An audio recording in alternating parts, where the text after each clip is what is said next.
ناظرین اکرام السلام علیکم۔ جب سے سوشل میڈیا ہماری زندگی میں آیا ہے اس نے ہماری طرز زندگی کو تبدیل کر دیا ہے۔ آج ہم ایک دوہری زندگی گزار رہے ہیں۔ ایک وہ زندگی ہے جو ہم سوشل میڈیا پر گزار رہے ہیں، جس میں ہم نماز، روزہ، حج، زکوٰۃ کی اہمیت کو سمجھنے والا ایک سچا مسلمان، فرمانبردار اولاد، آئیڈیل شوہر، ایک ذمہ دار والد اور اخلاقیات پر کامل انسان، لیکن اس کی حقیقی زندگی جو اس سب سے الٹ ہے، جس میں نماز روزے سے دور، معمولی شکایت پر ترک تعلق، غریب مسکین یتیم پر تنگ نظر، اخلاق سے مبرہ انسان اور کوتاہیوں سے بھری زندگی یہ ہے کہ ہماری دوہری زندگی میں جتنے حساس ہم سوشل میڈیا پر ہیں، حقیقت میں ہم اتنے بے حس ہو گئے ہیں۔ ہمیں مسائل کے حل کے لیے اپنی خیالی زندگی سے بھی باہر آنا ہے۔ ہمیں حقیقت کو سمجھنا ہوگا اور اس حوالے سے عملی اقدامات کرنا ہوں گے۔ دور حاضر میں مضر صحت اشیاء کے استعمال سے انسان کئی اقسام کی بیماریوں کا شکار ہے، جن میں گردوں کا فیل ہو جانا بہت عام ہو چکا ہے، اور انہیں تبدیل کرنے کے غرض سے غیر قانونی طریقے سے گردوں کا فروخت کرنا ہمارے معاشرے کا ناسور بن چکا ہے۔ بدقسمتی سے پاکستان بین الاقوامی طور پر گردوں کی فروخت کا مرکز بن چکا ہے، اور دنیا بھر سے لوگ یہاں آتے ہیں اور غریب لوگوں سے چند روپوں کے عوض ان کا گردہ ٹرانسپلانٹ کرواتے ہیں۔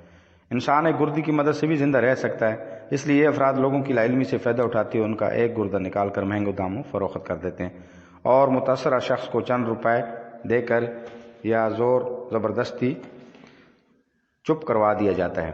اس گھناؤنے فعل میں کئی نجی اسپتال ملوث ہیں۔ حکومت کو ان اسپتالوں کے خلاف کریک ڈاؤن کرنا چاہیے جو اس گھناؤنا فعل میں ملوث ہیں۔ اصل میں ہمارے ملک میں خرابی کی زیادہ جڑ پاکستانی قوم کی تقسیم سے پھوٹتی ہے۔ عالمی اقوام میں کوئی قوم ایسی نہیں ہے جو پاکستانی قوم کی حد تک منقسم ہے۔ اس صورتحال کی ذمہ داری تمام اداروں پر عائد ہوتی ہے۔ حالیہ دور میں یمن، شام، عرب اور ایران کے درمیان اختلافات، قطر کے خلاف دیگر خلیجی ممالک کا تنازع، سب اس سلسلے کی اڑیاں۔ ہمارے خطے میں دہشت گرد تنظیموں کے ہاتھوں مسلمانوں کا بڑے پیمانے پر جتنا قتل عام ہوا، حالیہ ادوار میں غیر مسلموں کے ہاتھ بھی نہیں ہوا۔ میرے خیال میں مذکورہ عتاب کی مختلف شکلیں ہیں، مگر بلکہ ایک محدود پیمانے پر ہمارے ملک میں قومی اداروں کے درمیان ٹکراؤ، سیاسی لیڈر خواہ حکومت میں ہوں یا حزب اختلاف میں، ان کے اختلافات ذاتی دشمنی کی حد تک بڑھ گئے ہیں۔ ہمارے پڑوسی دشمن ملک بھارت میں کم و بیش وہی خرابیاں ہیں جو ہمارے ملک میں ہیں، بلکہ تہذب اور جرائم میں بھارت ہم سے کافی آگے ہے، مگر اس کے باوجود اختلاف رائے ایک اچھے پیرائے میں کیا جاتا ہے۔ درخواست ہے اختلاف ضرور کریں مگر بردباری کے ساتھ کریں۔ اگر آپ متحد ہو گئے تو قوم بھی متحد ہوگی اور تقسیم کا عمل رک جائے گا۔